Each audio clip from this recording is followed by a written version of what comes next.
Oui. J'ai mon bac. Félicitations mon garçon, je suis fier de toi. Ici.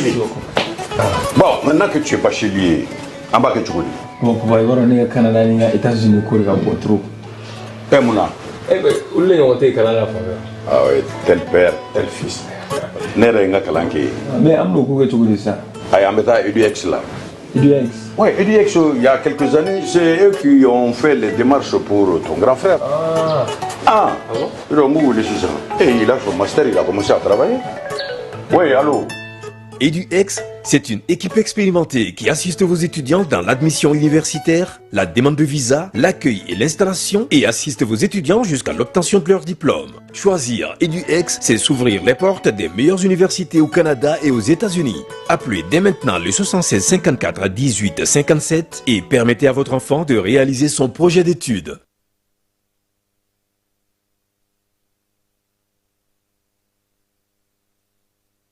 ESKJ, École de santé Kalajata, Anapolo Farachama, Institut de sciences médicales Gore, ISM Go. Limanau, doctorate Jamonyese, bien turcola de la Koi, Fiau, Fuacastro, Bana Yini Kadona Kari, Mimi Gasabe Gasaga Dangarika, Adamareka Yinamayala, ou Kalaka Mo Farcola, ou Eratin, Fiau, Fuacastro, la Colson Yuma Segere, Affaire Okoro, École de santé Kalajata, Napolo Farachama, Institut de sciences médicales Gore, on veut pas Kalabango. Femme santé bara mayesa nimbara dere bike école de santé na bolo fara chamala école de santé kala jata on a fleke on bolo jigiye formation de qualité doctorat siraka meme te galo ka fo o ka dimso nga futina yelenye o pala dele be kala ni lakol so daga bana nuna o go bolo fara de flani cycle niveau de technicien de santé publique infirmière obstétricienne technicien de laboratoire deuxième cycle no niveau bac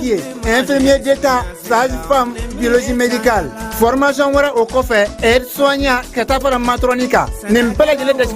et école de santé Kaladana, Bolofara Chama et Institut de sciences médicales Gorilla. Aïwa, la collection, ani la collection, Aya Sefa Jona, Akal la collection Inzagere, Yoni Jamaka Chaya, ou Togole de Fla, on va Kalabanguraya, Hôtel Wasulu Coffet de Choi, Waligele Negatiru Bamba, 76, 45, 85, 40. Non média 20, 80, 22, 20.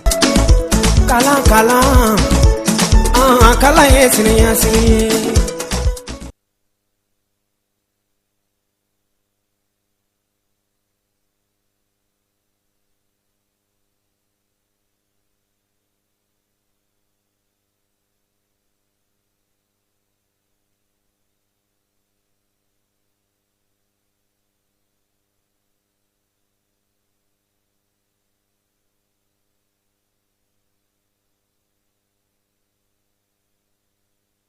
Centre de formation professionnelle Kaja Sanogo, CFP-KSI Seukaufi.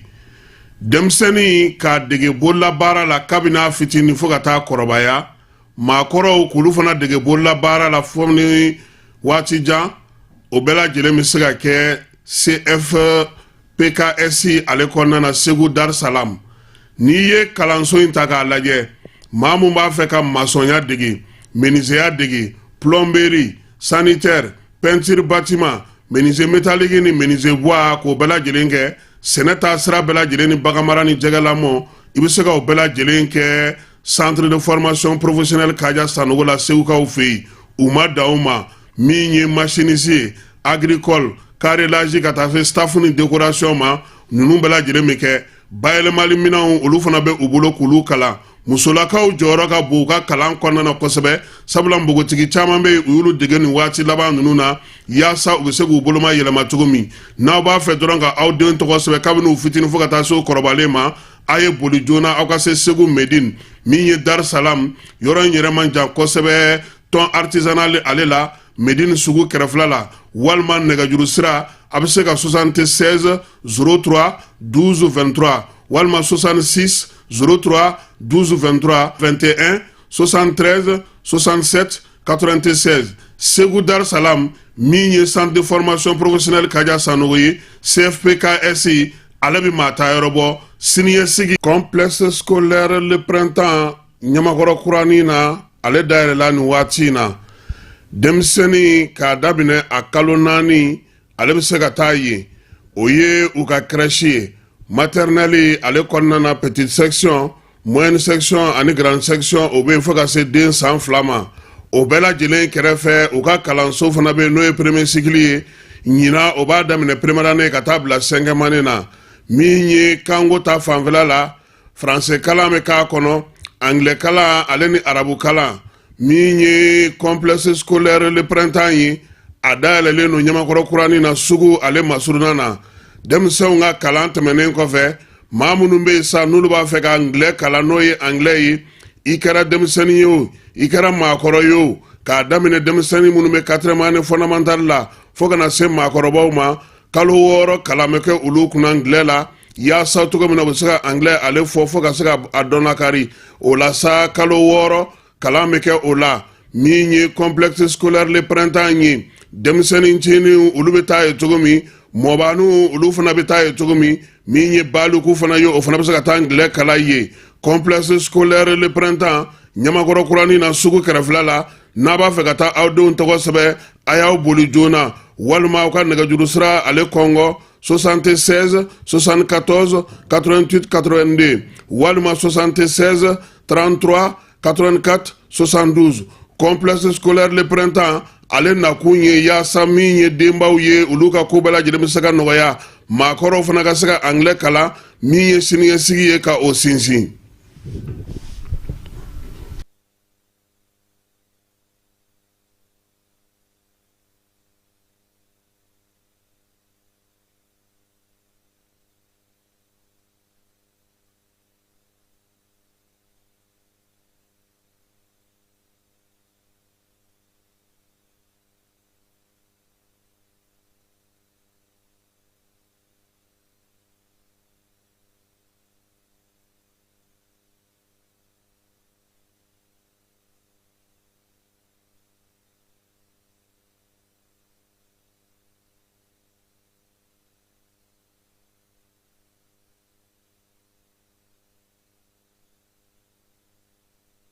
Yirimajɔ Atetebugu 759 logements olu maaw bɛ se k'a fɔ ko taare sabula min ye école franco arabu kalifa ale bɛna dayɛlɛ yen kɔni min ye denmisɛn ye ale bɛ se ka kalan kɛ arabukan na k'a kɛ tubabukan na tɔgɔsɛbɛ sara o tɛ olu fɛ yen kalo o kalo maa minnu bɛ don u ka jardin d'enfant na sa olu bɛ 1000 sara kalo o kalo école fana n'o o ye franco arabu kalan ye k'a daminɛ première année la sa fo 7e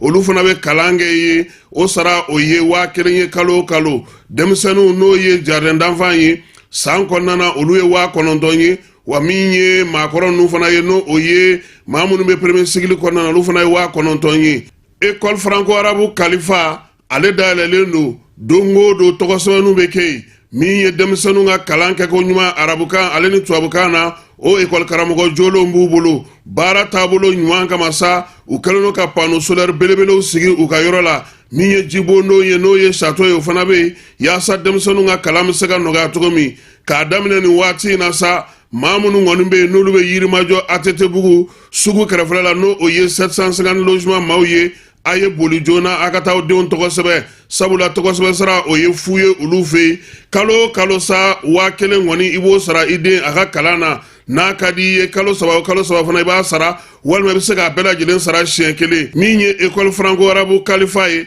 ale dayɛlɛ kun ye yaasa u ka denmisɛnw u ka siniɲɛsigi u ka diinɛ ko u ka diɲɛ faamuko ɲuman u bɛ se ka kɛ cogo min ni maa min b'a fɛ k'i den tɔgɔ sɛbɛ walima ka ɲininkali kɛ ka faamuyali k'a ko la i bɛ se ka nɛgɛjuru sira ale lajɛ 91 23 73 50 walima 89 44 38 88 école kalifa franco arabu ale nakun ye aw ka denmisɛnw ka siniɲɛsigi o banbali ye diinɛ faamuyako ɲuman min ye ka diɲɛ dayɛlɛ u ye sabula olu fɛ yen kalan ani denmisɛnw o de bɛ fɛn bɛɛ lajɛlen ɲɛ.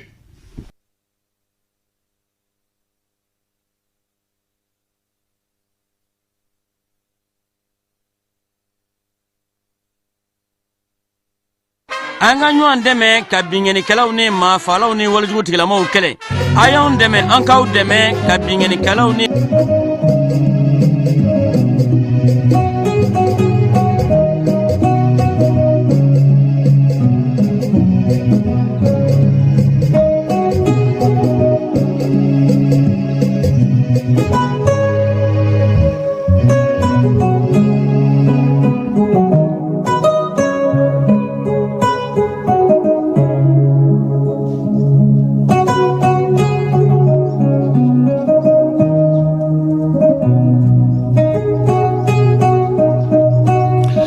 an filɛbaaw ani a lamɛnbaaw an b'aw bɛɛ lajɛlen fo ka aw waleɲuman dɔn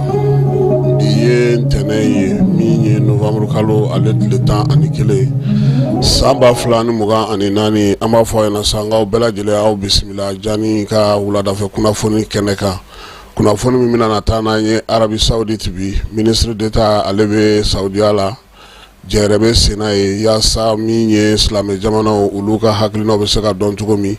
ka kɛ ni waati ko minnu bɛ diɲɛ kɔnɔna na bi Palestine dɛmɛliko kuma o kɔrɔ la Ablaye Mayiga ale ye kuma ta Mali tɔgɔ la ye Ablaye wɛrɛ n'o ye ministre min b'an ka jamana ni jamana cɛ sira ɲɛnabɔ ko kunna ale bɛ Irisilakaw fana fɛ yen ale fana ye laseli dɔ kɛ kɔkan kibaruyaw la an bɛ taa Senegalikaw fɛ yen min ye olu ka ministre min fatura ko fatuli gansan tɛ sɛgɛsɛgɛli ye o yira Côte d'Ivoire Afingesan ale ko k'a bɛ kɛ cɛbɔ ye a ka tɔn o y'a ta n'o ye PDCI ye ni Ala sɔnna ma kibaruya tɔ minnu bɛ san n'olu fara ɲɔgɔn kan k'a fɔ a ɲɛna ko maa minnu ye conférence de presse kɛ Bourgi Travail la n'o ye Orange baarakɛlaw ye minnu ye maa 151 u ka ciden fana b'an ka kɛnɛ ka wulada in na an bɛna ale fana ɲininka conférence de presse in kunna hali n'o y'a sɔrɔ nin waati laban ninnu na an y'u ka laseli caman kɛ an ka kɛnɛ kan yan nin y'an ka kumaw la belebelebaw ye sɔɔni san bɛna na minnu walawala Keba Jalo ale b'a bila bɔlɔlɔ sanfɛ bɛɛ lajɛlen bɛ se ka i sago sɔrɔ a la cogo min.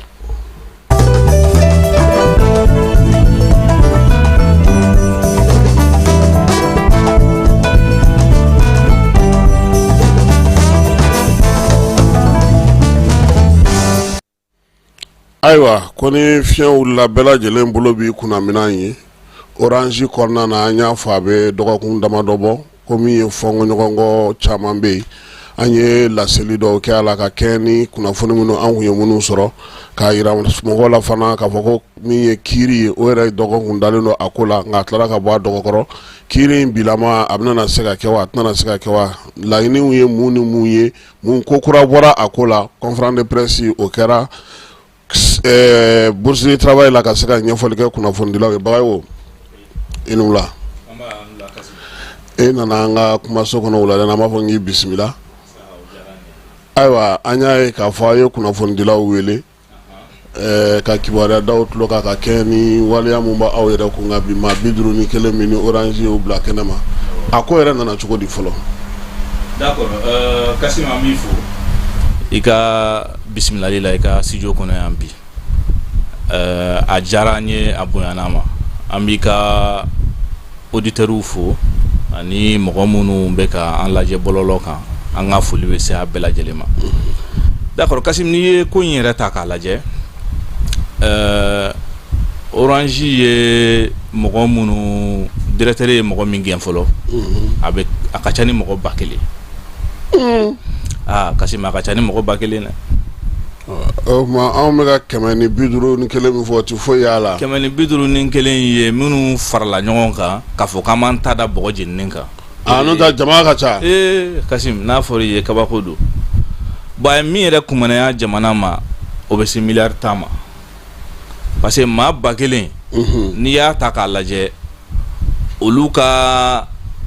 sara min kan ka taa jamana kɛsu kɔnɔna la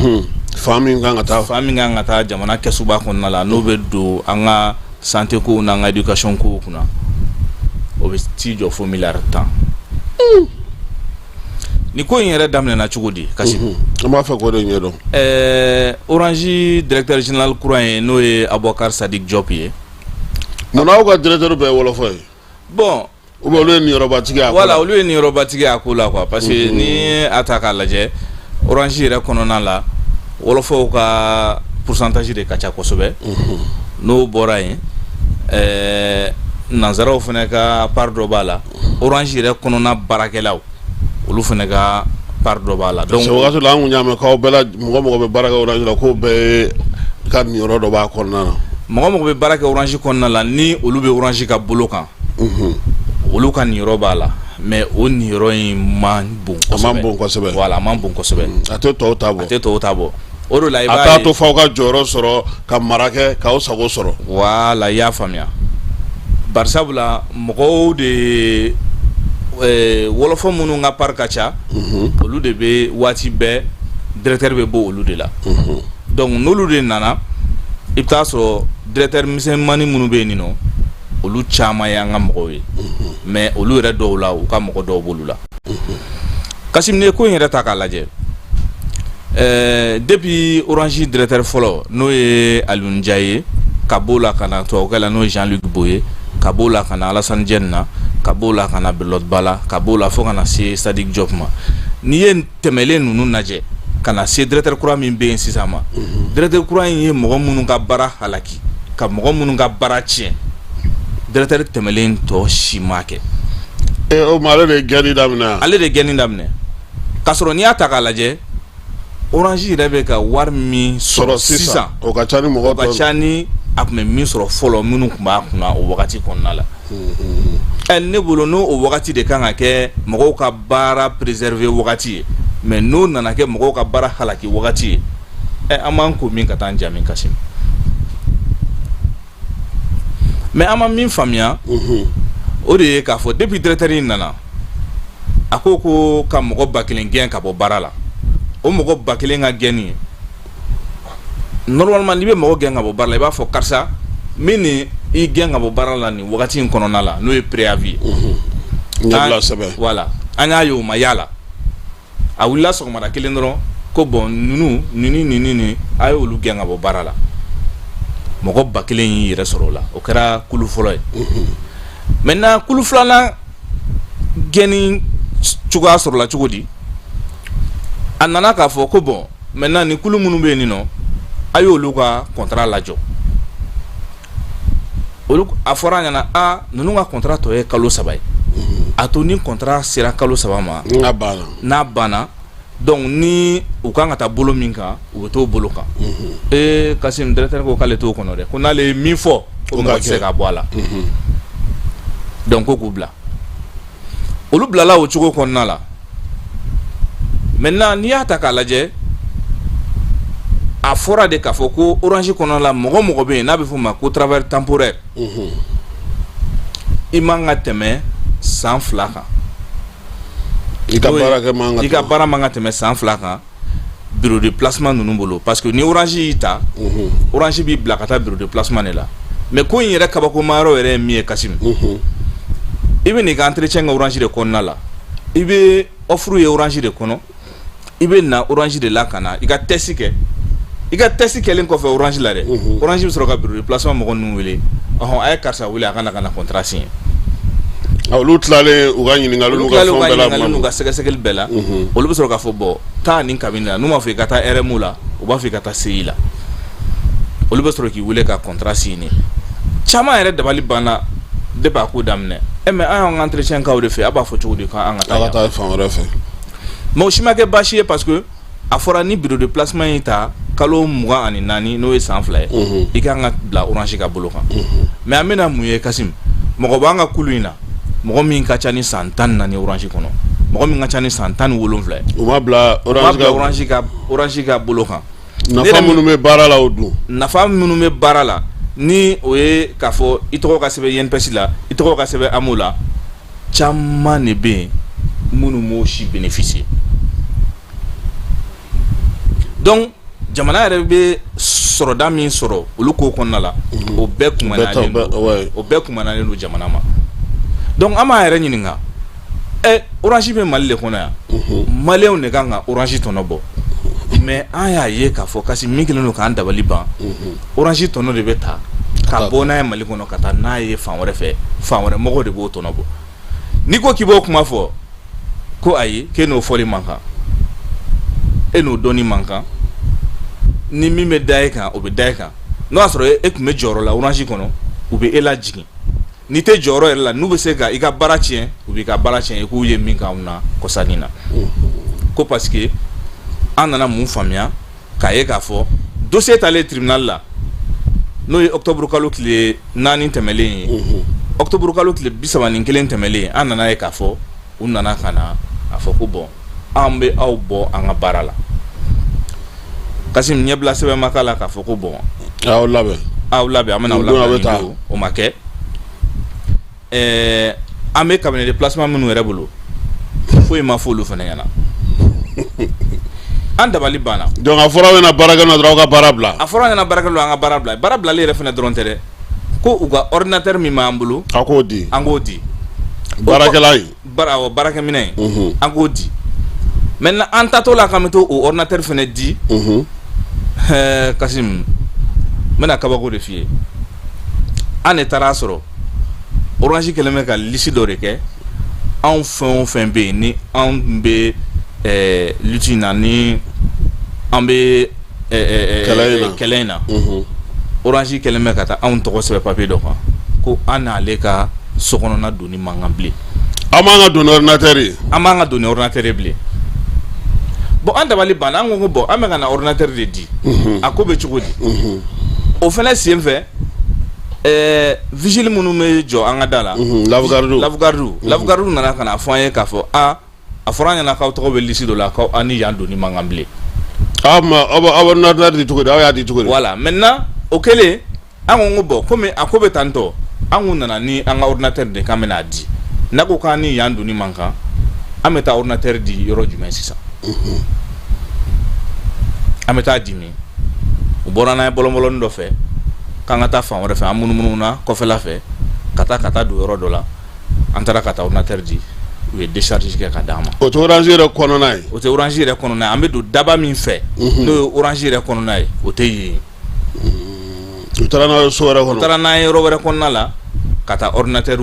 minɛ yen nɔ maintenant décharge min n'o b'a yira k'a fɔ k'an nana ordinateur de k'o di an ma an taara n'o ye Kasim ko min yɛrɛ y'an dabali ban nin ko in bɛɛ la o ye jumɛn san 10 nin kɔ anw bɛ baara la Orange kɔnɔna la Orange ka chiffre d'affaires tɛ anw nɔ tɛ min na Orange yɔrɔ tɛ anw ma don yɔrɔ min na anw de bɛ baara kɛ selidon an de bɛ baara kɛ fo su 0 heure yanni an ka u b'a yira n na k'a fɔ ko an n'u tɛ baara kɛ ɲɔgɔn fɛ Kasim ne ka baara laban don ne bɔra bureau kɔnɔna la 0h30 ACI kɔnɔ ka na n yɛrɛ ka na fo Ɲamakɔrɔ ne sera n ka so fo 1h n bɛ moto de la Kasim hali an ni mobili min ka kan k'a fɔ ko n'i bɛ baara kɛ su fɛ i kan ka mobili kan ka t'i bila an kumana na nin bɛɛ ma Kasim donc an nana ka na an yɛrɛ ɲininka alors que nin bɛɛ la a yirala k'a fɔ kalo 24 kɔfɛ an kan ka jate i b'a fɔ ko an ye Orange baarakɛlaw ye pour que ka an kumana o sɔrɔ ma o ni cabinet de placement ninnu ye u tɛgɛ di ɲɔgɔn ma jɛjuguya kɔnɔna la ka an ni hakɛ minnu ka kan k'an kumana o ma donc Orange bɛ wari di cabinet de placement ninnu ma cabinet de placement min bɛ dɔɔnin ta k'a ta bɔ a la sa kɛ k'a ta bɔ a la ka dɔɔnin di anw ma Kasim ko ye kabako ye dɛ Kasim ni tɔɲɔn tɛ fila ye en travers temporaire an tɔɲɔnlen don Orange kɔnɔ awa a ye mun fɔ kunnafonidilaw ye an n'u ka ɲɔgɔn ye senfɛ an ni kunnafonidilaw ka ɲɔgɔn ye senfɛ an y'a f'u ɲɛna k'a fɔ gɛlɛya min b'an kan ka an to Orange baara la an ye gɛlɛya minnu sɔrɔ an y'o fɔ kunnafonidilaw ɲɛna o gɛlɛya dɔ ye jumɛn ye k'a fɔ kalo 24 min fɔra Orange m'o kalo 24 respecté o ye sɔsɔli fɔlɔ ye o sɔsɔli fɔlɔ ye et puis direction nationale du travail de ye lettre ci Orange ma k'a fɔ Orange la i bɛ sariya sɔsɔ la sariya sɔsɔ in dabila i ka ninnu bila u ka hakɛ kɔnɔ Orange ko ko wari b'an kun anw bɛ se ko la wa mɔgɔ mana anw ja an bɛ se k'o san donc a ye nin lettre in bila ka na an t'a k'aw ta yɛrɛ a ka d'an ye cogo min na a bɛ kɛ ten u y'o kɛ yan mun ma kɛ donc direction ye min ɲini u fɛ u ma sɔn direction ye min ɲini u fɛ u ma sɔn k'u t'o kɛ donc an y'a essayer k'a f'u ɲɛna k'a fɔ bon komi an y'aw ka baarakɛla ye kɛlɛ man ɲi anw ni ɲɔgɔn cɛ ko mana kɛ cogo o cogo sigi ka fɔ de bɛ a ko ban donc an y'a laɲini k'a fɔ an ni Orange directeur des ressources humaines n'o bɛ an ka mɔgɔ ta ko kunna an n'o ka sigi ka kuma Kasim n'an kun y'a dɔn ala kun kana kɛ an m'o wele yan o y'a sɔrɔ fɔlɔ directeur national du travail y'o wele k'a fɔ k'a kana ko ani an ka kuma o kɛnɛ kan anw sigilen a sigilen a bɛna mun fɔ k'ale t'anw dɔn Orange baarakɛla ye a yɛrɛ ko ten a yɛrɛ da k'a t'anw dɔn Orange baarakɛla ye o de fɔra k'a ka n'o fɔ o de fɔra k'a ka n'o fɔ ale ye ciden de voilà donc directeur national du travail yɛrɛ dabali banko jugu ko mais ko nin bɛ se ka kɛ cogo di e tɛ ninnu dɔ ye ka baarakɛla ko kabala k'ale da kuma ma ale dabali ban ka tɛmɛ nin kan o ko tɛmɛna ten an ko bon komi directeur ma se ka sigi ka fɔ kɛ an ni ɲɔgɔn cɛ parce que a yɛrɛ ka taa anw dɔn an yɛrɛ ka wuli an ka s'a ma parce que an bɛ wuli don min na ka taa k'an bɛ taa kuma ɲɔgɔnya an ka directeur saba ninnu fɛ n'o ye directeur général ye directeur général adjoint walima an ka directeur des ressources humaines k'an bɛ kuma saba dɔ la kelen fɛ an taara fɔlɔ an ko directeur des ressources humaines ka secrétaire ma n ka k'a wele a k'a fɔ a ye ko travail temporaire b'a kɔ a bɛna mun fɔ ko temps t'ale bolo e ka baarakɛlaw mɔgɔ minnu bɛ baara la i ka entreprise kɔnɔ olu mago b'e la e ko ko temps t'e bolo an m'o kɛ baasi ye a ko k'a ka chef de division dɔ bɛ yen ko k'anw reçoit o fana ko temps t'ale bolo donc an tora ten yɔliyɔli la secrétaire yɛrɛ mɔla kojugu ko an ma ko bon k'a ka ye ko sini k'an ka na an ko bon mɔgɔ min ko k'a t'a aw reçoit bi ko temps t'a bolo bon sini nali kɔni o ye fu de mais an ko bon komi an bɛ sigi ka fɔ nɔfɛ halisa aw seginna ka taa an seginna ka na o dugusɛjɛ an seginnen ka na a ye mɔgɔ 2 bila k'olu ko aw reçoit an ka ma mɛn an mago bɛ directeur des ressources humaines de la walima directeur général walima directeur général adjoint a ye ninnu bila ka na aw reçoit an k'u ma bon an ma jɔ aw la dɛ mais ci min b'an bolo k'a fɔ a ka di anw ye ka ci fɔ ni mɔgɔ 3 dɔ la kelen de ɲɛna donc an ka numéro filɛ nin a y'a fɔ directeur ɲɛna n'a bɛ temps sɔrɔ don min na a bɛ se k'an wele an bɛ sigi ka fɔ Kassim kɛra depuis février 2024 an bɛ novembre la bi directeur in 3 si dɔ la kelen ka appel ma don an kun k'a ye na an ka sigi ka fɔ donc an fɛnɛ ko komi nɛgɛ tigɛyɔrɔ ye fanda ye est ce que an tɛ taa an taara bɔgɔ jeninen kan wa a taara n'a ye kiiri la donc an taara n'a ye kiiri la an ka avocat yan'an bɛ taa kiiri la fɔlɔ kiiri sariya b'a jira k'a fɔ ni mɔgɔ bɛna taa ni mɔgɔ ye kiiri la i bɛ na fɔlɔ ka na fɔ a tigi ɲɛna a bon karisa n bɛna taa ni kiiri la mise en demeure voilà mise en demeure an ka sigi an ka kuma proposition jumɛn b'e bolo k'o fɔ an ka lettre de mise en demeure taara Orange y'a kɛ i b'a fɔ ko foyi ma taa donc comme a ko kɛra ten olu bɛ k'a kɛ an ka mago t'a la a ka d'a ye cogo min na a y'a kɛ ten parce que fanga bɛ anw na wari b'an kun a mana kɛ cogo cogo an bɛ solution sɔrɔ a la donc an taara ten ne kiiri la le 28 o tun ye kiiri fɔlɔ ye hali o la tribunal de travail la juge y'a essayé ko tentative de conciliation k'an ka sigi ka kuma Orange avocat ko k'olu tɛ sigi ka fɔ la ko ka dossier di juge de fond ma ko ka dossier étudier o kɔfɛ u tun kan ka ɲɔgɔn ye u nan'o la k'a fɔ ko ka dossier reporter ko k'a bila ko ka kalo 2 d'olu ma an ka avocat ko kalo 2 ka jan parce que mɔgɔ caman de bɛ nin ko in na minnu bɛ kɛnɛma dɔw tɛ baara la dɔw tun bɛ kɔnɔna la an nana k'olu ka baara tiɲɛ donc kalo 2 ka jan an k'a to kalo 1 na o fɛnɛ la Kassim hakilina dɔ de bɛ Orange kunkolo la o hakilina tɛ dɔ wɛrɛ an bɛ nin ko in la traîner fo an minnu bɛ ko in kɔnɔ la a ka décourager donc n'aw saliyara an sago ye min ye an b'o sɔrɔ o de la i ka plateau in kan an bɛ welewelekan da Mali autorités la an bɛ welewelekan da Mali justice la ka yira justice la k'a fɔ an b'u kɔ an dalen d'o la Kassim yanni ko in bɛ taa tribunal la mɔgɔ caman na décourager dɛ mɔgɔw y'a fɔ an ye k'a fɔ k'an tɛ se Orange la an tɛ se Orange la an kana an yɛrɛ sɛgɛn hali n'an taara procès la an tɛ gagner an k'u ma an dalen don an ka jamana justice la an b'a dɔn an ka jamana sariya tigɛlaw minnu b'an ka jamana kɔnɔ an dalen d'u la wa an b'a dɔn u bɛ kiiri in tigɛ kiiri kan ka tigɛ cogoya min na. ayiwa kuma kuncɛ kuma jumɛn b'i bolo ka ɲɛsin aw ka tɔndenw ma. d'accord kuma kuncɛ kuma min b'i bolo ka ɲɛsin an ka tɔndenw ma o tɛ dɔwɛrɛ ye halisa an ka ɲɔgɔn minɛ an ka an tɛgɛ di ɲɔgɔn ma kɛlɛ in ni Ala sɔnna a ma kɛlɛ in an b'a kunkɔrɔta sɔrɔ parce que direction nationale de travail yɛrɛ y'a jira an na k'a fɔ bureau de placement ka baara man ka tɛmɛ kalo 2 kan n'o ye san 2 kan donc o san 2 mɔgɔ si tɛ kulu in na min t'o sanfɛ donc an b'a bisikiya k'a fɔ hali sariya yɛrɛ bɛ n'i sinsin o de kan ka kiiri tigɛ donc an b'a bisikiya k'a fɔ koin a kunkɔrɔta a bɛ an bolo o tɛmɛlen kɔfɛ n b'a fɔ bɛɛ ye bɛɛ k'i hakili latigɛ kasi bɛɛ k'i hakili latigɛ an b'a dɔn u bɛ na ka na kuma caman fɔ mɔgɔw ye u bɛ na ka na mɔgɔw lasaliya u bɛ na ka na mɔgɔw fɛn fɔ mɔgɔw ɲɛna min bɛ bonya mɔgɔw hakili ma mais bɛɛ k'i hakili sigi komi président yɛrɛ y'a fɔ ka tɛmɛ a ka kuma caman na k'a fɔ ko ni ale échouera ko kɔrɔ ko jeunesse échouera bon an b'a fɔ président ɲɛna k'a fɔ ko an ye jeunes de i b'a fɔ président yɛrɛ cogo n'o y'a sɔrɔ président ka jamana kɔnɔna la mɔgɔ ba kelen ka baara ka tiɲɛ mɔgɔw ka baara ka tiɲɛ o jamana kɔnɔna la a dun bɛɛ ye jeunes de an b'a bisikiya k'a fɔ président n'i sigi k'o ko lajɛ an b'a dɔn a bɛ ko bɔ nin na wa an sigilen don a kan ko ka bɔ a la komi orange y'a jira k'a fɔ ko olu tɛ siran mɔgɔ ɲɛ min mana olu ja olu b'o de kɛ donc n'o don komi an bɛ jamana min kɔnɔ sariya jamana de don donc an b'a bisikiya k'a fɔ a mana tigɛ da o da la sariya bɛ tigɛ kiri bɛ tigɛ a tigɛ cogo la donc anw dalen don an ka kiri la an b'an ka kiritigɛlaw kɔ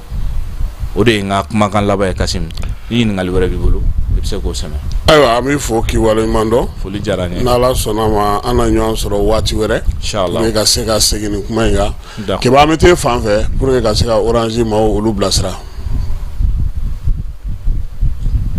Donc c'est bon.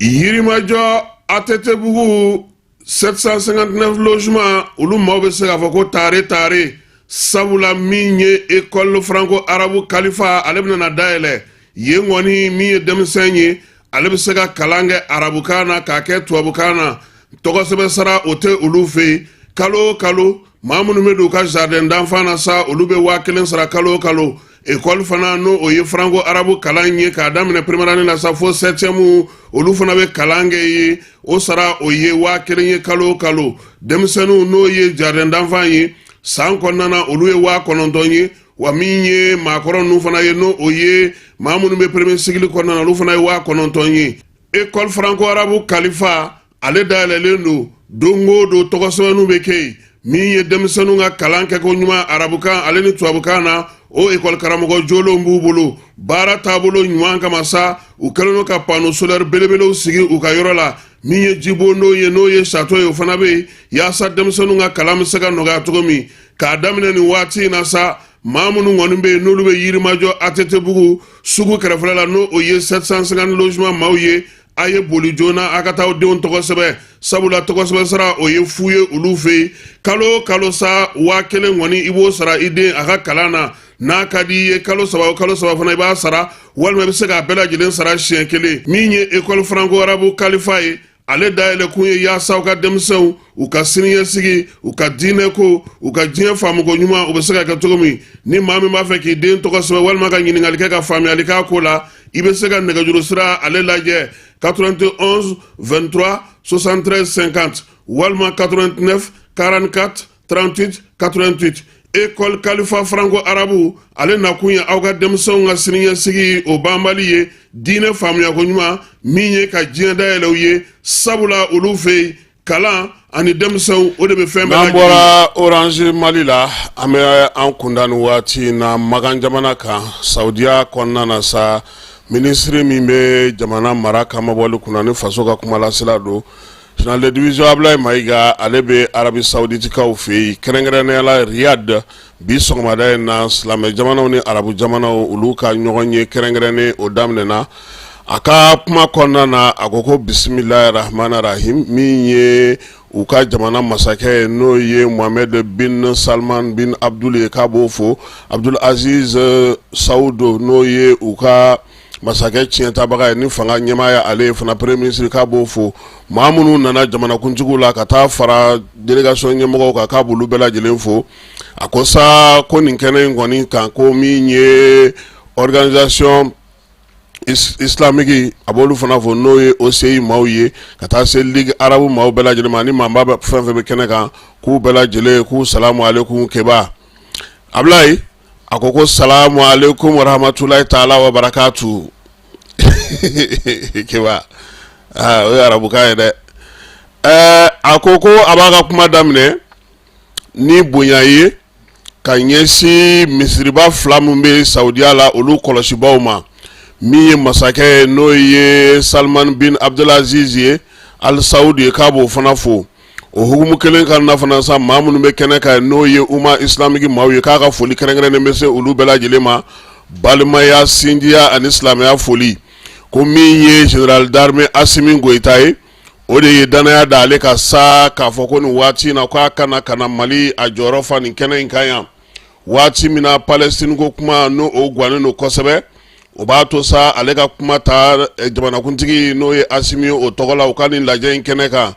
a ko Mali bɛ foli ni tanu ta ka ɲɛsin arabo islamique maaw ma kɛba olu minnu y'a to ni nin kɛnɛ in sera ka sigi sen kan wa min ye u ye baaraba minnu kɛ ka tɛmɛ ka jira olu sɛnɛ kan k'a bɛ u fo o la ko nka ko kɛrɛnkɛrɛnnenya la u kan ka hakili jagabɔ min kɛ yaasa sini ma sinikɛnɛ ma baara minnu kan ka se ka kɛ bɛn ni kelenya sigili la diɲɛ fan dɔ fɛ ale ni Moyen-Orient kɔnɔna na ko a bɛ o foli kɛ u ye a ko bi ko min ye balawu ye o kɛlen no don o don su ani tile Palestinikaw olu kɔni k'olu negelatɔ ye tuguni o ka jibina min bɛ ka jigin olu ka sa kɛba ko Mali kɔni y'o kɔn fo ka se a dan na ko sabula Mali y'a yira k'a fɔ ko diɲɛ bɛɛ lajɛlen ka se ka wuli ka jɔ kɛ yaasa nin ko in bɛ se ka ban cogo min gouvernement ni ale ye a kantigɛ da yira ka kɛ n'o ye min ye maa minnu bɛ k'o waleya cɛjugu ta ka ɲɛsin Palestinikaw ma kuma tɛ duguden gansanw minnu tɛ marifatigiw ye ko Mali ka dɛmɛ bɛ olu yɔrɔ diɲɛ yɛrɛ wele min kɛ ko yaasa kɛlɛ ka se ka jɔ ani dɛmɛ ka se ka taa don ni jamana mɔgɔ ninnu ma ministre d'État a ko ko Mali yɛrɛ bɛ o bankun kan koyi a ko ko kɛnɛ in kan yan k'a b'a yira bɛɛ lajɛlen na ko Mali ale bɛ maaw kɛrɛfɛ bi maa minnu b'a fɛ ka Palestine dɛmɛ a ka bɔ a ka nin degunjuguba ninnu kɔnɔna na yaasa u bɛ se ka lafiya cogo min kiiri jo ale ni u yɛrɛ ka lafiya u bɛ se ka sɔrɔ cogo min na fo ka taa se diɲɛ seleke naani yɛrɛ laɲini minnu kɛ a n'u ka lakodɔnniw ko ka to ka olu bɛɛ lajɛlen sigi sen kan i n'a fɔ Palestine yɛrɛ ka kan kɛ jamana yɛrɛma hɔrɔnya ni min ye Al-Quds Al-Sharif ye o ka kɛ a faaba ye i n'a fɔ bɛɛ lajɛlen ye o laɲini cogo min n'o bɛ sɛbɛnbaw la cogo min na ministre d'État ko nin kɛnɛ in kan yan k'a tɛ se k'i da de fiyewu k'a fɔ ko basigibaliya ɲɔ ɲɛnen don Mali yɛrɛ la yan an ka wolomasiri tabaw k'olu kɛlen don ka wuli ka jɔ ni cɛsiri kɛ yaasa min ye o degun bɛ se ka ta ka bɔ Mali kan cogo min na a n'a lamini jamanaw bɛɛ lajɛlen min ye cɛncɛnfuga jamanaw ye olu ye fɛɛrɛ minnu sigi sen kan a y'i da don o la a ko nin kɔni kɛnɛ in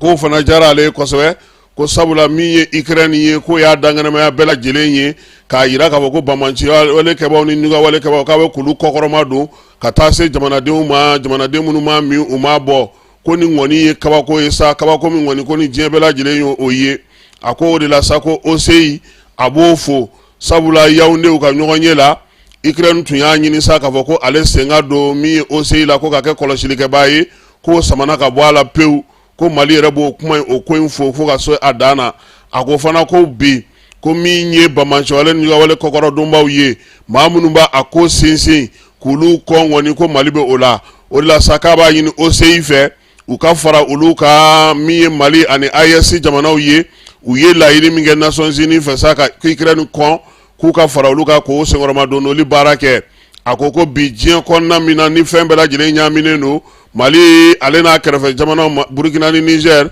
olu yɛrɛ ye IS sigi sen kan IS min sigira sen kan k'o ɲɛmaya bɛ Mali jamanakuntigi bolo bi k'o kɛ kun ye sa u bɛ se k'u fangaw fara ɲɔgɔn kan cogo min yaasa ka se ka baarabaw kɛ min ye silamɛyaw o tindiliw bɛ a la maaw n'u ka basigi bɛ a la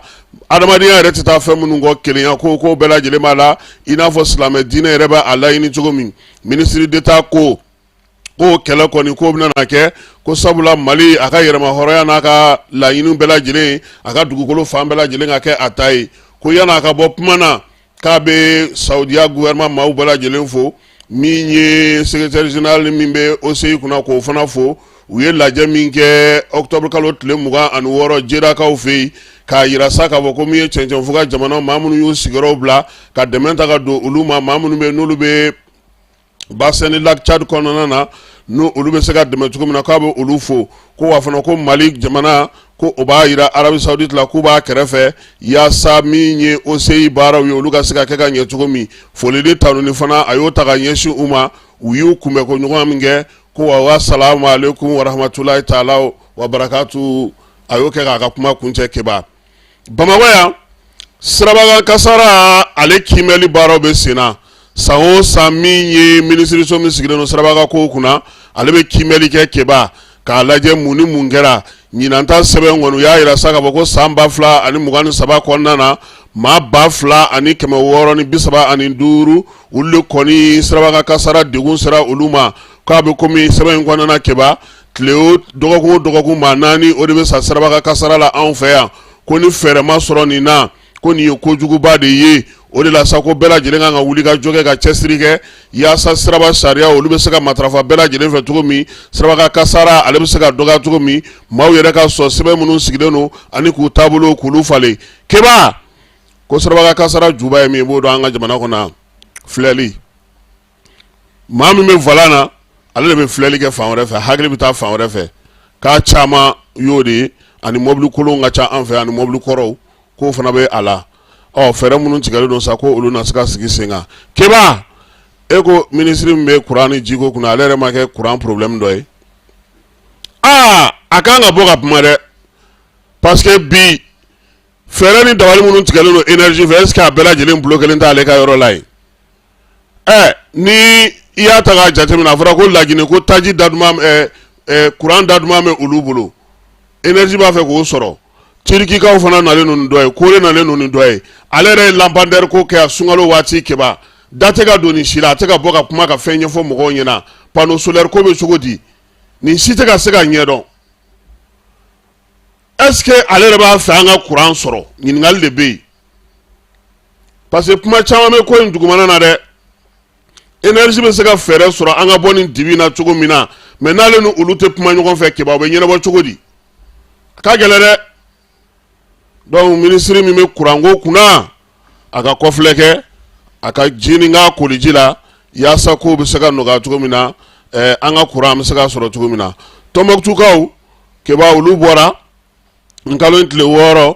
k'u ka dugu fa bɛɛ lajɛlen ka tɛgɛrɛ fɔ koyi ko min ye jalatigi kuraw ye an ka wolomasiri tabaw Asimina tɔw ko k'u fo k'u waleɲuman dɔn olu de tun bɛ degun kɔnɔna na magɛn kun bɛ min ye degun tɛ degun ye olu ma min ye u ɲɛna sɔrɔdasi ninnu nalen nana ni lafiya ni fiɲɛbɔda min olu de b'o dɔn o de la bi jala min dir'u ma u bolo Tɔnbɔkutukaw ko k'u n'a ka kan u nana ka na baara bɛɛ lajɛlen kun cɛ ka déclaration kɛ sɛbɛn u y'o ta k'o di Bakun Kante ma n'o y'u ka gouverneur ye a fana ko n'Ala sɔnna a ma u ye fɛn fɛn kɛ sɛbɛn kɔnɔ a na se a seyɔrɔ la fɛɛrɛ kɛrɛnkɛrɛnnen ka se ka sɔrɔ jɛkulu minnu bɛ yen n'o ye tɔn ye sa tɔn minnu bɛ yen n'olu bɛ consommateurs kunna keba olu ni AMRTP maaw ye ɲɔgɔn ye kɛ ɲɔgɔn ye in kɔnɔna na aw ka simiko kuma in nana dɛ u y'a yira sa ko a kɛkun ye min ye ko yaasa téléphone sotigiw olu bɛ se ka yiriwa cogo min dɔ bɛ se ka fara u ka kɛnɛw kan cogo min namara ni yurugu min bɛ kɛ o bɛ se ka ban cogo min na mɔgɔw bugunnatigɛ sɛbɛnw yɛrɛ bɛ se ka dɔn ka kɛ n'u ka téléphone numéro ye cogo min yaasa sɛgɛsɛgɛliw olu bɛ se ka sigi sen kan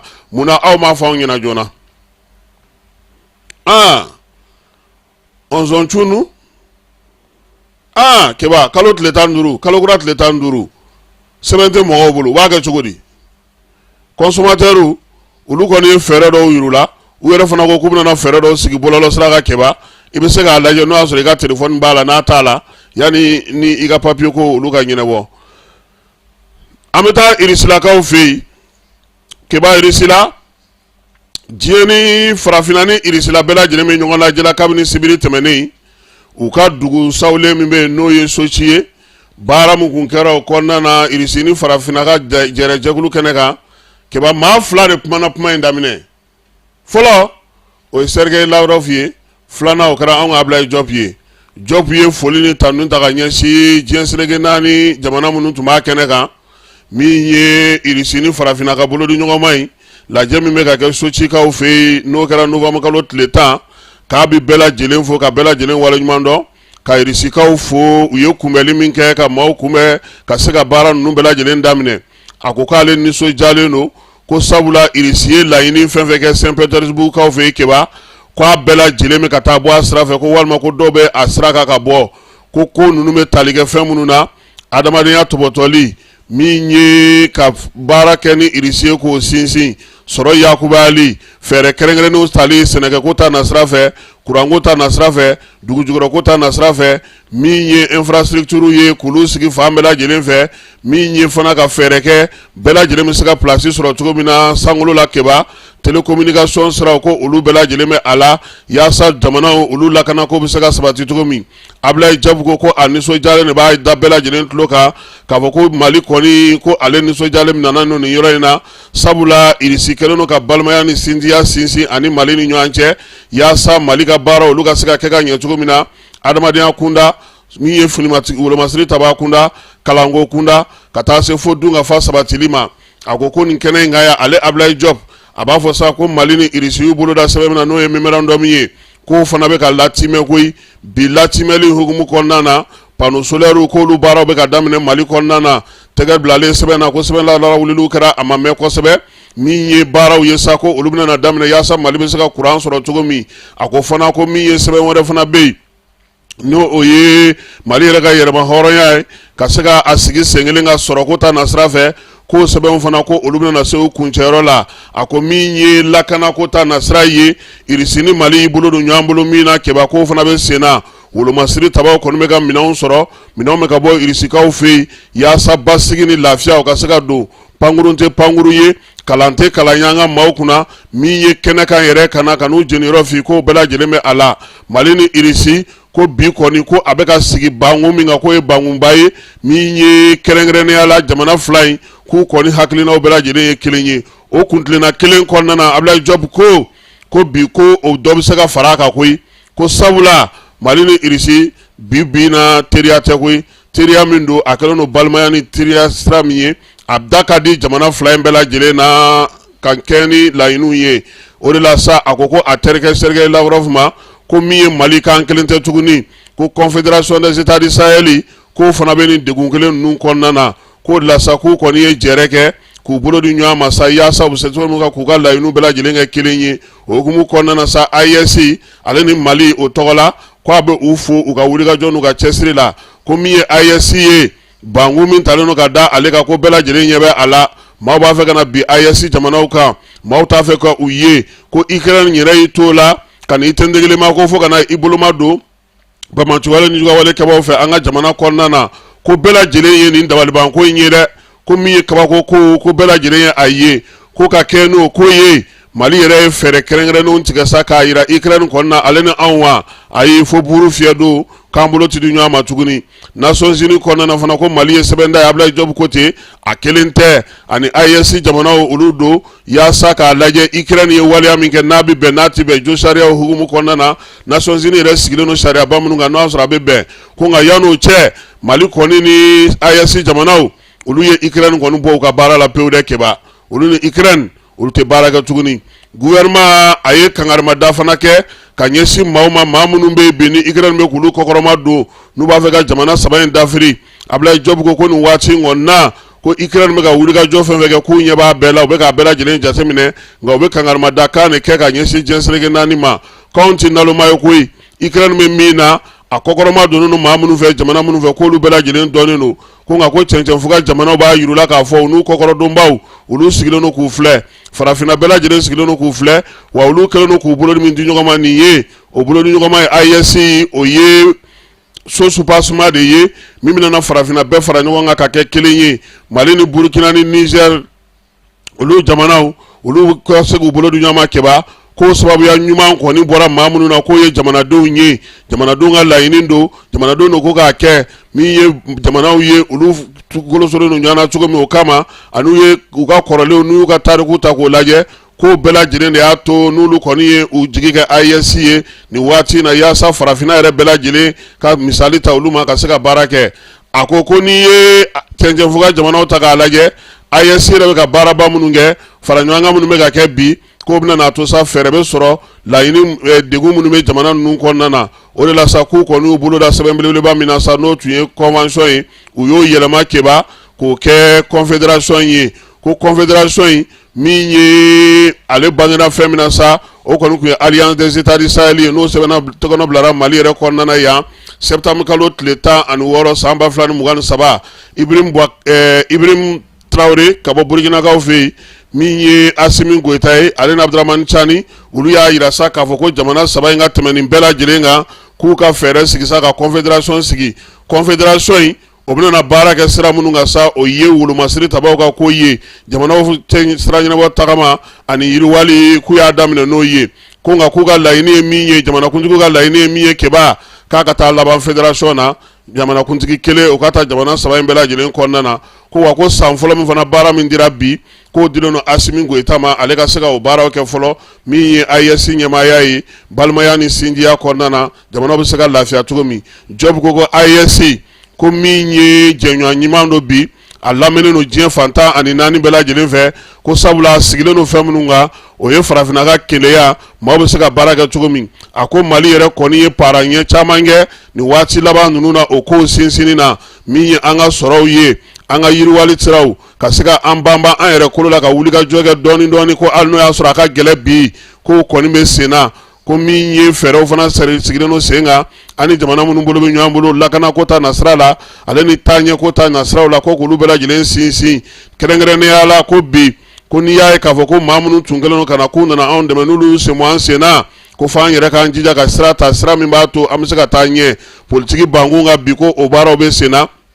yaasa kalata ko bɛ se ka sigi sen kelen kan cogo min Ablaye Job ko min ye diɲɛ yɛrɛ sigi cogo ye diɲɛ bɛ taabolo min na bi ko k'an ka falen ko o de la AES jamanaw olu kɔni bɛ BRICS ŋaniya o fo kosɛbɛ ŋaniya min na maa t'i da don maa ka jamana kɔnɔ kuma na ŋaniya min na maa tɛ kɛ maa ka gendarme ye ŋaniya min na bɛɛ lajɛlen ka hɔrɔnya n'i ka danbe o bɛ to i bolo ŋaniya min na i yɛrɛ ka ko bɛ taa cogo min na i bɛ se k'o sigi sen kan k'o de la ko BRICS yɛrɛ ye lajɛ laban min kɛ Irisilakaw fɛ Kazan ko ale b'u fo la kosɛbɛ ko sabula o ye fɛɛrɛ ye Kazan lajɛ y'a to dayɛlɛli u y'o yira ko wa ko min ye BRICS ye k'o ye fɛɛrɛ ɲɛnama de ye ko diɲɛ kana na to bankun kelen kan bɛɛ lajɛlen k'a lajɛ i ka nafa bɛ fan min i ka se ka taa ye jamana yɛrɛma hɔrɔnyanenw jamana minnu bɛ yen bi n'olu bɛ se ka baara kɛ n'u yɛrɛ ye k'olu bɛɛ lajɛlen bɛ se k'u yɛrɛ sɔrɔ o ko kɔnɔna na cogo min a ko k'u ka nin lajɛ in k'o kan ka kɛ kimɛli lajɛ ye ka kɛ ni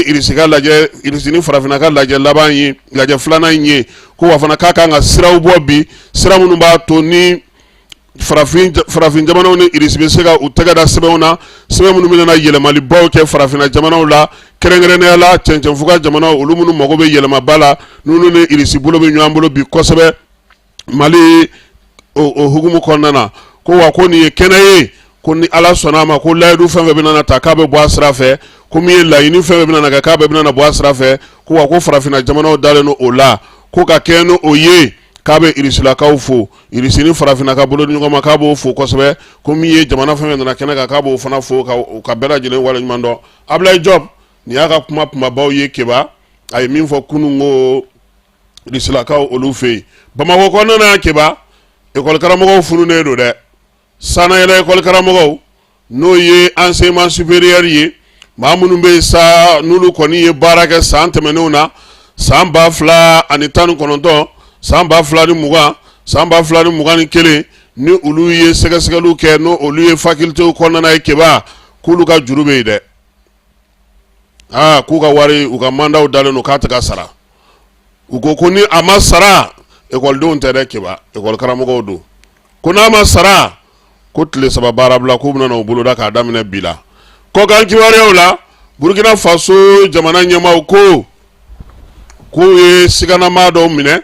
siganama kelen min ni sefa wari miliyari 5 de yera a bolo keba kamalen ye mun kɛ ale n'a ka warimuguba in sa ale ye sɔrɔdasi dɔw de dɛndɛn ka f'olu ɲɛna ne kɔni miliyari 5 bɛ ne bolo miliyari 5 in b'a d'aw ma n'aw bɛ se ka Burkina fanga ale kɔni bin ka bɔ yen pewu kamalen a y'a fɔ maa minnu ɲɛna olu taara fɔ sɔrɔdasi ɲɛmaaw ye ko maa dɔ k'u ma k'u bɛna se ka nin waleya in kɛ olu fana ko u ma a ye taa n'a ye aw k'a lamɛn f'aw bolo ka da wari kan don min na kebaw ni cɛ bɛnn'a kan a ye musaka bɛɛ lajɛlen labɛn ka a bɛɛ kɛ valise belebeleba dɔ kɔnɔ sa ka na so dɔ kɔnɔna na k'a f'u ɲɛna waati min na sa ko wa ko wari filɛ nin ye olu ye wari minɛ tuma min keba ka taa cɛ ɲɛ bɛ mun na a ka so bɛɛ lajɛlen lamininen don ni sɔrɔdasiw ye u nana cɛ ka taa n'a ye sɔsɔlimaya ko la a bɛ kiiri tigilamaw bolo Burkinabew ko nin waleya min kɛra ko a kɛra i ko sugo dɔw ɲɛna keba n'i ye jɔn ye janfa la sirili ɲɛna miliyari 5 a na kɛ effort de guerre nka o kana ɲinɛ maa minnu ye waleya in kɛ u ka dɔ d'u yɛrɛ ma dɛ o de b'a ja dɛ aha hali n'u ma miliyari 1 sɔrɔ ka nin y'a ya wari ne ye nin ya fa ti se ka na di la ye ayiwa n'an bɔra Burkina Senegalikaw olu ka ministre n'o ye u ka sɔrɔ ministre ye n'o ye ministre des finances ye kiba ale fatura Musafa Ba a fatulen kɔfɛ sa bɛɛ lajɛlen kɔni k'u maaw tora kɛrɛfɛ kumaw na nin bɛ se ka kɛ cogo di mun nana ni nin ye ministre min bɛ sariya ko kunna ale ye sɛgɛsɛgɛli dayɛlɛ kiba ko saya gansan tɛ dɛ k'a ma sa a yɛrɛ ma dɛ o kɔni sɛgɛsɛgɛliw bɛ sen na min ye a b'a fɔ min ma nanzarakan na autopsie k'o de y'a jira k'a fɔ ko Musafa Ba k'a ma sa ten mort naturel tɛ n'an bɔra an bɛ taa Kodiwarikaw fɛ yen Pascal Afingesa ko ni Ala sɔnna ma FPI ale bɛna o jɔnjɔn ko i jɔ o kɔrɔ sibiri tɛmɛnen a n'a kanubaw n'a lafasabaw olu ye ɲɔgɔn sɔrɔ Yamusokorokaw fɛ yen Yamusokoro sa min ye Laurent Gbagbo ka parti kɔrɔ in ye n'o ye FPI ye u bɛra 100 saradala kiba 99 ko ka premier ministre kɔrɔ n'o ye Pascal Afingesa ye ko k'ale ta ka k'u ka cɛbɔ ye kalata nata in na san 2025 Alassane n'a ka maaw olu ma bɛn kelen na hali bi fɔlɔ Sudankaw fɛ yen n'o ye Sudani Sidi ye ko ji kun bɛ ɲini ka taa n'olu fankelen ye maa 1,000,000 ni maa 4,000 olu de kɔni kɛlen don maaw ye bi sigiyɔrɔ tɛ maaw bolo guwa minnu bɛ yen sa n'o ye guwa 799 ye k'olu bɛɛ lajɛlen kɔni bɛ degun kɔnɔna na min ye jɛkulu minnu yɛrɛ bɛ keba k'olu bɛ maaw dɛmɛ n'a b'a fɔ ma ko humanitaire ko sanji taara n'olu yɛrɛ ka yɔrɔ bɛɛ lajɛlen ye Sudani Sidi sanji fana jo t'o la dɛ minnu bɛna an dɛmɛ n'a y'olu bɛɛ cɛ ka taa o ti ɲɛ dɛ Botswanakaw fɛ yen keba kabako kɛra jamanakuntigi kura ale sigili kɛnɛ kan a furumuso de nana ka n'i ɲɔngiri k'i ɲɔngiri diɲɛ bɛɛ ɲɛna ka i bolo jan a cɛ ye ka dugawu don a ye keba cɛ san 54 o y'anw filan ye a yɛrɛ ko nin y'a siɲɛ fɔlɔ ye ale ka kɛ jamanakuntigi ye wa kamalen tɔgɔ i b'o dɔn wa Duma Boko a y'a ka kalikan kɛ sibiri tɛmɛnen Botswana terrainba kɔnɔna na min ye a ka parti o ye Umbrella for Democratic Change ye a sera minnu na keba n'u y'u san 60 ye n'o ye parti démocratique du Botswana ye san 60 olu dɔrɔn de tun bɛ fanga la Botswana kamalennin ko maaw bɛ ka dugawu k'a ye han wa mangama y'a ko la dɛ Mozambique Afrique du Sud kaw ko olu ka frontière datugu n'u ye sabula kabi kalata kɛra mankan bɛ olu fɛ yen anw n'u ka zɛgiliw sera ye fana dɛ keba ko bɛ ka taa ye dɔɔni balontan kɔni bɛ yen min ye Faransikaw fɛ yen ye pilote ka syndicat olu farala ɲɔgɔn kan ko hakɛ dɔw bɛ yen n'o ma sara olu ye novembre kalo in an t'o de la nin yan alamisa nata novembre kalo tile 14 k'u fana bɛna tile 3 baara bila kɛ o kɔrɔ ko pankuru tɛna boli Faransiw la sa dɛ Sulemani Sise denmuso n'o ye Fatou Sise n'an b'a wele ko Batu ale ye film kurabɔ a bɛ fɔ min ma sa ko furu in kɔni yirala maaw la alamisa tɛmɛnen Sulemani Sise yɛrɛ a tun bɛ kɛnɛ kan Mali jabɔlaw bɛɛ lajɛlen tun bɛ yen kunnafonidilaw ani jaduman ka di maa minnu ye u bɛɛ lajɛlen ɲɔgɔn sɔrɔ a bɛ fɔ yɔrɔ min ma sa ko ciné magique ni ale ye babɛnba kɔrɔ ye ko furu in kiba ko fɔ an k'a lajɛ dɛ ko sabula ko furu in ko a jaw ko ka di kosɛbɛ n'an bɔr'o la Aigle olu kɔni bɛna na jouer u ni Eswatini yɛrɛ tɛ fɔlɔ u ni Mozambique de don u ni Mozambique bɛ jouer juma don ni Ala sɔnna a ma keba an bɛ ka kuru 2 de ɲini yaasa an ka se ka qualifier n'an m'o sɔrɔ an ka kuru 1 ɲini kuru 2 o y'an assuré ça veut dire que n'an ye 2 nin bin kɛ yen fɛ hali n'an ye 2 nin bin kɛ yan Eswatini kɔni zara o olu ti yan wa o tɛ le 19 de ya Ala k'o yira an na n'Ala sɔnna a ma an n'a dafa ni o ye min ye Kupo Asimi Tour cycliste kunungo o taara ɲɛnakaw fɛ i ka cɛ wulila k'a jɔ ni jɔnjɔn ye dɛ Cɛmɔgɔ Jalo ale de kɔni ye bɛɛ lajɛlen dan ye Ernest Mado ministre min bɛ sifinnakaw kunna n'o ye fɔnba ye ale tun bɛ a kɛnɛ kan min ye AGSM ye ale fana ka su kɛrɛnkɛrɛnnen o kɛra Bugunikaw fɛ yen keba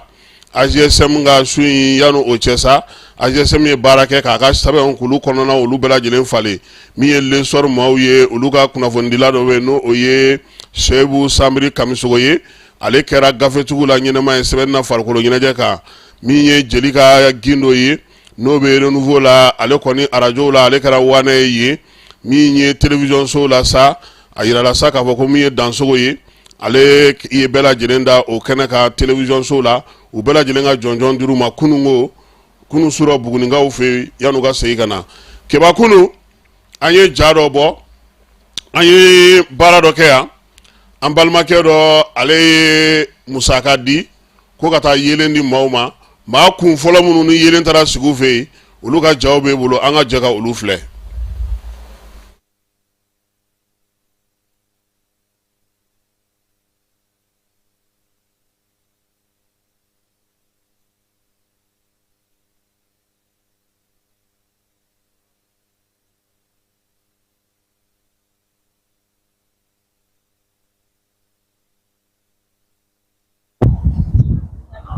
Voilà, toujours lumière pour tous, Iboussi. Aujourd'hui, le 11 novembre 2024, toujours Ambe Djako, Tchetimboukou, Anana lumière di Mokodo Maya. Iboussi ka temeli kofe Kassim Traoré ka plateau kan. Mokodo de lumière dendamanama dama kanga di Mogoma Mununa Kaka. Au kosson Anana do Balwamso ka yɔrɔ la. Ako ka ba ka nisɔndiya yira. Ne ba kuma b'i bolo. Lumière ko in diyara ne ye da ne denw ka lisɔntan ko ma n y'o nɔgɔyalen ne bɛ foli kɛ sotigi mɔgɔw ye Iboussi ka baara don Iboussi ka baara don ne b'u fo k'u ni ce u ni baara ɲuman Ala ka nin kɛ ɲɛtaa ye amina rabi ami merci beaucoup Ala k'an to ɲɔgɔn lumière pour aujourd'hui le 11 novembre 2024 lumière pour tous Iboussi. Iboussi ka tɛmɛli la Kassim Traoré ka plateau kan o kɔfɛ an kanubaga dɔ ye lumière den dama dama d'an ma k'an k'a di mɔgɔw ma o ko hukumu kɔnɔna la an sera Kati yan an nana di cɛkɔrɔba ka famille la pour que denmisɛnninw ka leçon talan kama u ka se ka lumière sɔrɔ barisa courant yɛrɛ tɛ yan cɛkɔrɔba yɛrɛ bɛ yan k'a b'a ka nisɔndiya yira mon père kuma b'i bolo. Iboussi awɔ ni bonya ye Ala Taala ka sa ne ka foyi ko Ala ka sara ka tɛmɛ o kan Ala y'a dɔn n y'a ye aw ni min ka kan Ala de b'a dɔn aw bɛ min fɛ aw ni Ala de cɛ a n'a dusukun de b'a dɔn ya Rabbi n y'a ɲini Ala fɛ Ala siba kanu kɔsɔn Ala k'o k'aw ye Ala ka an n'a mago ɲɛ Ala ka an n'a sutura ni aw Ala k'an kisi a jugu tɔɔrɔ ma diɲɛ ani lahara